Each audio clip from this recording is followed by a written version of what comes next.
Bret Baier joins us now. Bret, first off, what about the change? We haven't seen much change outside Michael Waltz going to the UN. We have not seen much change with this White House. But now Kristi Noem, after a 2-hour meeting along with Corey Lewandowski and the president in the White House, is no longer in charge of Minneapolis. And I don't think any of these, I think more than likely any of these city operations. What do you think? Yeah, good morning. I think it's a sign that while the White House is publicly saying that the president hasn't lost any trust in Secretary Noem, that she is potentially in trouble, and that he has confidence in Tom Homan, believes that he can kind of set the stage there in Minneapolis and Minnesota better, and that he will report directly to President Trump. I mean, he doesn't put that in the Truth Social post unless there is something amiss. And by all accounts, there is, a lot of infighting in DHS between Noem and her ally, obviously Corey Lewandowski, Rodney Scott, Border Patrol and Tom Homan with Noem. So that bad blood is kind of playing out here in the midst of what I know the president probably realizes is something that they've got to clean up quickly. Todd Lyons, too, was on the outs, and it looked like Rodney Scott was marginalized. Tom Homan's going to bring both those guys back in, and I think he's going to diminish the number of ICE and Border Patrol in the city. I'm very curious to see if the meetings with the mayor and governor will change the tone on both those, instead of continuing to say this is love and you have an obligation to shoot this and Anne Frank references. I wonder if we're going to see a change of tone. Well, I mean, just in the conversations that both sides reflected on yesterday between the president and Governor Waltz and the president and the Minneapolis mayor, I think that, both are saying that they're de-escalating the rhetoric, and I think that, that's probably a positive sign. Not only that, but then you start getting local and state police involved and local and state authorities allowing ICE to do their job with the protection that really arguably should have been a couple weeks already. Hey, listen, Kristi Noem and Tom Homan weren't talking.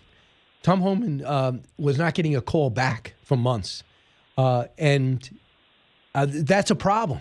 Especially if you're alienating Tom Homan. Do you understand that you couldn't have anybody who is more in sync with the president than Tom Homan?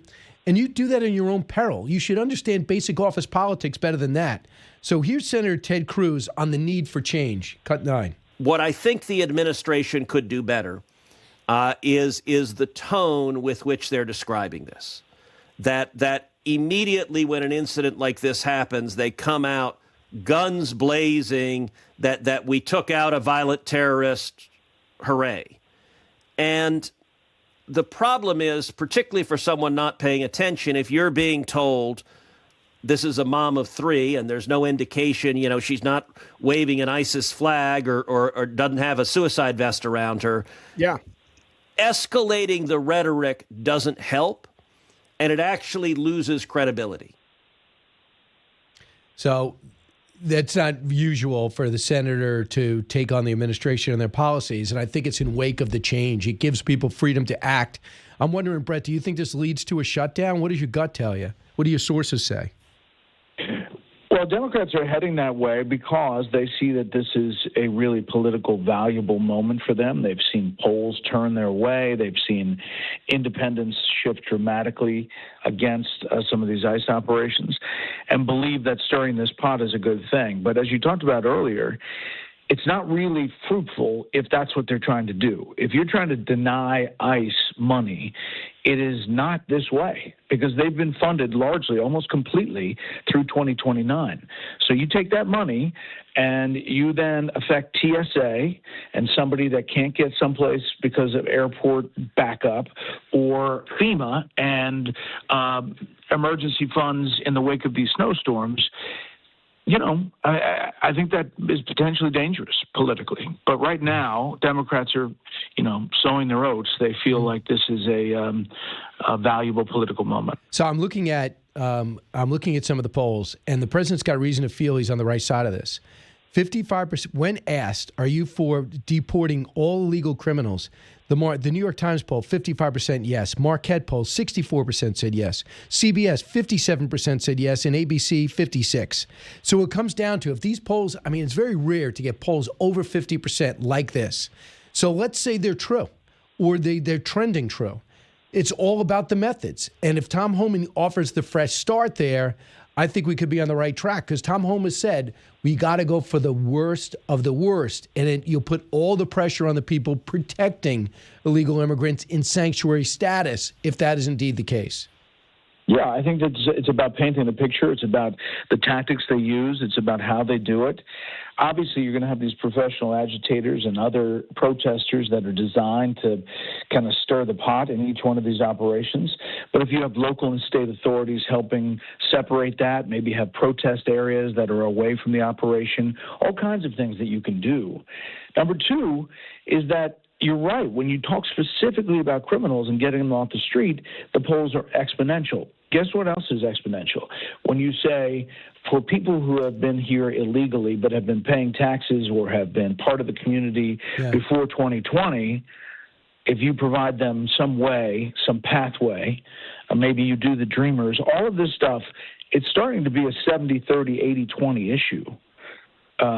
And I don't know if the president's going to get there, but I wouldn't be surprised if there's a long ball in the game before the midterms. So, Bret, I'll tell you, the president has said on the air with us here that he is for finding a solution for people that have been there a couple of decades. Maybe it's a long-term work visa with a sponsorship. Maybe it's not rewarding with coming here illegally with citizenship.